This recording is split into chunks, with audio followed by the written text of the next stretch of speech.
What's up everybody, welcome back to Kernel Studios.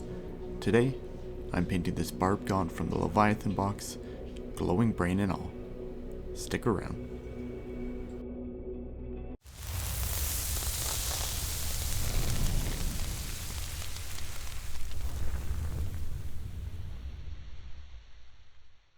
A common question that I find myself getting asked is in relation to my airbrush, whether it's paint dilution or the PSI that I'm using, so I'm just going to explain my process. I always start with some flow improver in the cup, and then I generally do around a 50-50 mix of paint and airbrush thinner. I pour it straight into the cup because I'm pretty comfortable doing this, but you can mix it outside of the cup in some kind of mixing container and then pouring it in after. I mix it up with a brush right in the cup, and once it's all mixed together, I backflow. So I pinch the needle at the end so that air can't get through, and I let a bit of air through so that we're mixing up the paint within the cup. For PSI, for something like primer, which is a thicker paint, I'm honestly using 35 PSI, which is really high, because I just want to push that paint through. But if I'm being more specific with where that paint's landing, I'll generally drop it down to about 25 PSI. So for this Tyranid, I want a mix of grimdark and some brightness from the glowing brain that I showed at the start. So I use burnt umber as a base coat layer for the Tyranid's fleshy bits. A little bit of overspray onto the Carapace is not really that big of a deal because I'm going to end up blacking it out with some black paint anyways. For the highlight, I take Bone from Monument Hobbies Pro Acryl. Really like this color. It's a really nice off-white. And I just hit it from that downward angle like we always do, what people call like a zenithal angle, so that we leave some of that brown shadow in the underside of him, but we're highlighting all that fleshy bits with the bone. I then take Sigvald Burgandy, which is a contrast paint from Games Workshop, and through the airbrush I spray it specifically around the joints. I do it kind of near the jaw, and it just gives some color variation, almost like a bruised look to the fleshy bits. Really breaks up the eventual kind of like black and white color scheme that I had in my head for this Tyranid. I do a little bit of thinner when I'm spraying contrast through the airbrush, but not a ton. It honestly sprays pretty well. And now that that bit's done, I take some black, aka intense black, any black will do, and I just black out all of that Carapace. It's pretty quick to just do this after the fact, as opposed to trying to be really careful when I'm spraying the fleshy bits.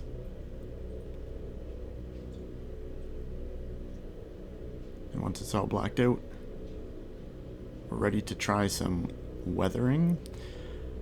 In my last video I talked about this product, Carrion Crimson from Villainy Inks. I wanted to give it another shot because I wasn't really sure how it came out. The idea behind it is that it is an enamel product that has some grit in it to create a modeling effect on the model. I apply it all over the fleshy bits, and you'll see right away that it has a slight crimson tint to it, although it doesn't have as much color to it as I thought it might. Again, this is all testing for me, so I haven't had a lot of practice with this. Honestly, this is the second time I've used this product, So I wasn't exactly sure how it was going to turn out. A lot of people on the internet have talked about how you have to mix this product a lot, and I would actually say that one of the complaints I have is it comes in a very dark brown bottle, so I have no idea how well it's mixed up because I can't see the solution through the bottle, and I can't really see into the bottle because of the dropper cap it has at the top. But I do a complete layer of the Carrion Crimson all over that flesh, and while it's still wet, I take a little bit of mineral spirits and I dab it off. This is just like any oil or enamel. I'm just trying to take it off some of those raised flat areas, letting it stay in the recesses. A lot of the time when I'm using oil washes, I'm hoping to tint the area with the oil wash as well. And I didn't really find the Carrion Crimson tinted the bone color as much. Something that I realized is it does finish very, very glossy, which is a cool effect, but I did have to repaint the Carapace black just because I didn't want that glossy finish on the Carapace.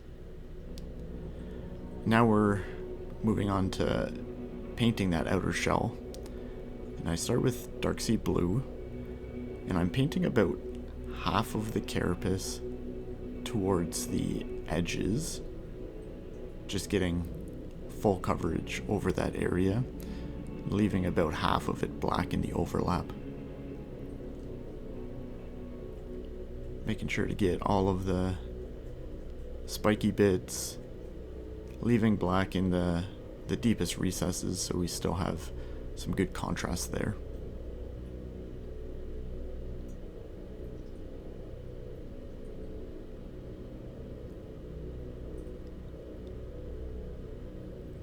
Once that's all covered, it's onto a highlight. We use Anthracite Grey from AK Interactive, and with a smaller brush and sharper motions, I start scratching along the areas that the dark sea blue was, covering up a little bit less and creating texture. That texture is gonna really contrast against the glossy finish of the fleshy bits, so it's gonna look really nice. And then just going through and making sure to edge highlight any of the sharper edges with that Anthracite Grey.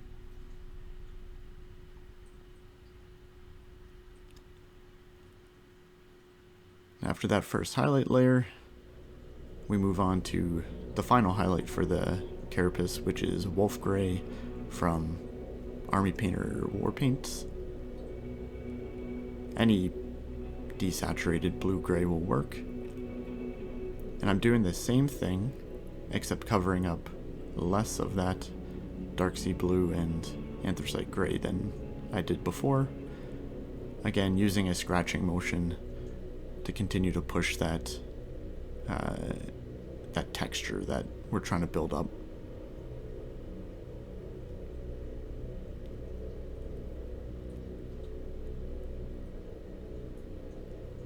Just take your time during this process. Make sure that your brush has a good tip to it. This is what it's going to look like at the end of that. I just do a quick comparison. I had done another model. So before and after the Carrion Crimson, you can see the glossy effect, but you don't see a lot of kind of crimson tint to it. And now, for something that is gonna pop on the model, we're gonna do the glowing green brain. Whatever I want to glow, I base coat with AK Intense White. Really just any white will do, but you do want a good solid layer. Now I'm taking a green fluorescent paint, again mixed about 50-50 with thinner in my airbrush, and then I start spraying the glow over any of the stuff that I painted white and a little bit around the surrounding area. When it comes to fluorescent paints, the key here is many really thin layers, and I just use a hairdryer that sits beside me on my painting desk to cure those layers in between. We really want to build up the intensity, the vibrancy of that fluorescent without it kind of building up anywhere. So we just do lots and lots of thin layers. I then take a turquoise color and paint over the raised areas of the brain. This is a darker color, and the effect that we're looking for is contrast of a bright glowing center and then a darker surrounding outside. That's what it looks like after. It's pretty quick, only a couple steps. And now onto the base. I use Shadow Soil from AK Interactive. It's just a texture paint that has some color already added to it. I wanted it to be a brighter base because the Carapace is dark, so I didn't want it to all read dark. And then once it's dry, I just dry brush it with the same colors that I dry brushed that I had highlighted the Carapace with, just to use that similar palette and draw it all together.